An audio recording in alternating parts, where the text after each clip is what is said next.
there! This is just a quick video to see if I can help you with the 1.8.2 practice assignment. I just figured that this would be as easy as trying to schedule a call together, and I had a few minutes. So I'm assuming by the first three problems you mean A, B, and C here, dealing with the mass of the Earth being 5.97 times 10 to the 27th grams. So the first question is that the mass of a single ping pong ball is 2.3 grams. So we want to find out how many ping pong balls it's going to take to equal the mass of the Earth. And in order to do that, we have to take 5.97 times 10 to the 27th power and divide it by 2.3.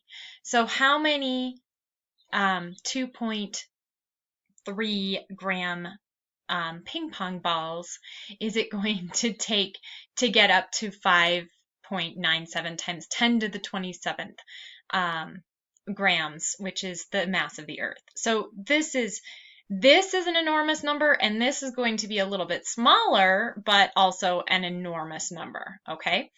So what we can do here is just kind of disregard this 10 to the 27th. This is part of what makes scientific notation very simple. So let's go ahead, and I'm just going to do it on my calculator. I'm going to divide 5.97 by 2.3. And when I do that, I get, let's see, and they don't say it around it anywhere. So I get 2.6. Basically, I get 2.5956, so I'm just going to round it to the nearest tenth, and I'm going to say, so this equals 2.6, but then I have to bring back that 10 to the 27th, okay? So, because there really isn't a decimal change here that took place, I don't really have to worry about changing the decimal or the number of zeros, which is what's represented by the 27. So this becomes 2.6 times 10 to the 27th power. Okay, I'm going to pause just a moment, and I'll come right back. Okay, I am back. All right, the mass of the moon is 7.36 times 10 to the 25th grams. So now they want to know how many moons it would take to equal the mass of the Earth. So now we're taking something that's written in scientific notation that has a bunch of zeros, 25 here, and dividing it into something that also has a bunch of zeros. So we are going to divide 7.36 into 5.97. Okay, so again, the mass of our Earth is 5.97. So we'll just go ahead and put that up here in the numerator, and that might make things a little bit easier to see visually. 7.36 times 10 to the 25th.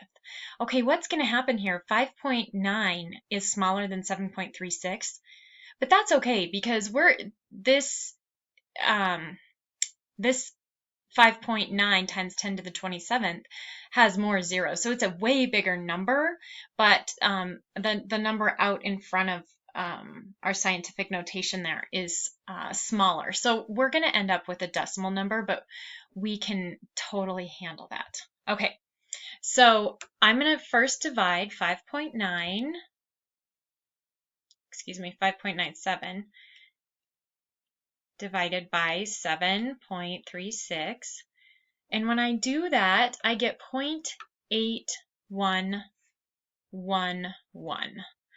All right, so this is 0.8111. And then I have to, in this case, I do have to take into account the tens here. And when I am dividing, so again, I have the same base, I have 10 and 10. When I'm dividing bases that are the same, I can simply subtract the exponent.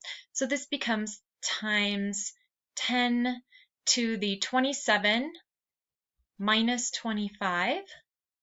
So then this is 0.8111 times 10 squared, okay?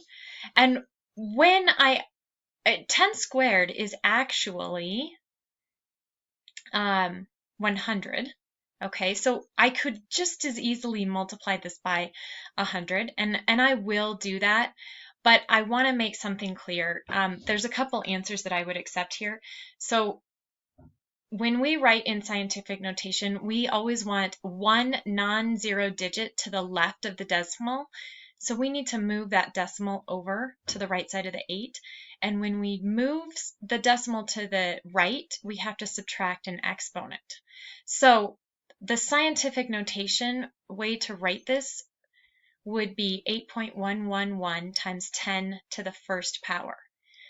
But taking something times 10 to the first power kind of defeats the purpose of scientific notation.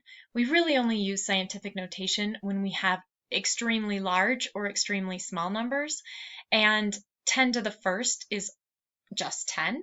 So if I multiply 8.111 by 10, I would get 81.11, and that is the number of moons that it would take to equal the mass of the Earth, okay?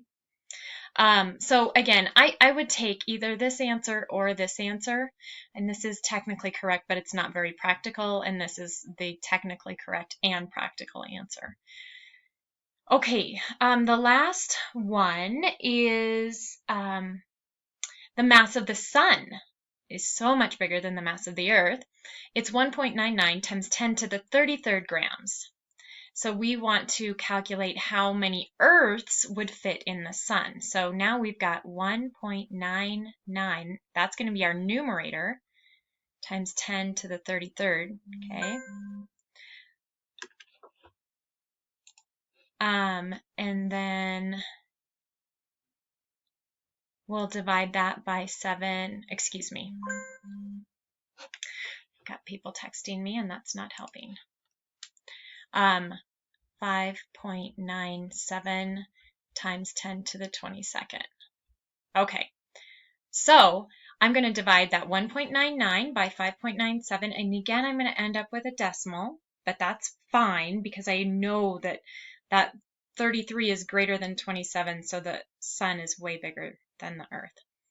Okay, so I have 1.99 divided by 5.97. When I do that, I get 0.3333 repeating. So 0.3333 repeating times 10 to the 33 minus 27th power, okay? Because the bases are the same, I can subtract those exponents. And when I do that, I get 0.33, and I'm just going to write 2 3s now, times 10 to the 6th power. Okay, but now again, it is not okay to have a number, just a 0 to the left of the decimal, so we need to multiply by 10 and move that over. So when I multiply by one of these 10s, I need to subtract that out of here, and I will then have 3.33 repeating times 10 to the 5th power. So that's kind of a crazy realization that 3.33 times 10 to the 5th Earths would fit inside the sun. So what that is 3, and then we'd go 1, 2, 3, 4, 5. So 300,000, over 300,000 Earths would fit in our sun. So that's a crazy realization. Anyway, that's what I have for you, and I hope that helps you out.